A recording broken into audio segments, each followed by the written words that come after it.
Јас сум многу близко на Грција и на Туркија, на таа дел на Българија.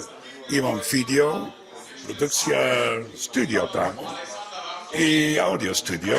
Има плюс са гости, туристи кои сака. Ево, јас сум пак на главен пат од Русе до Туркија и Грција.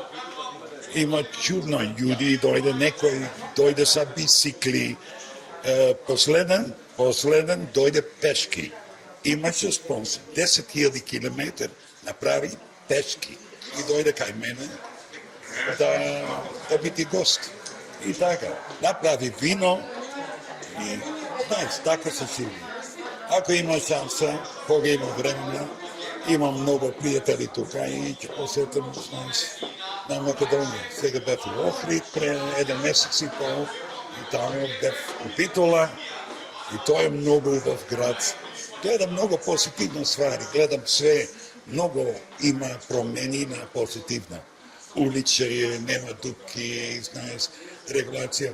Не знам зашто Македонија до сега не влезе на Европска унија.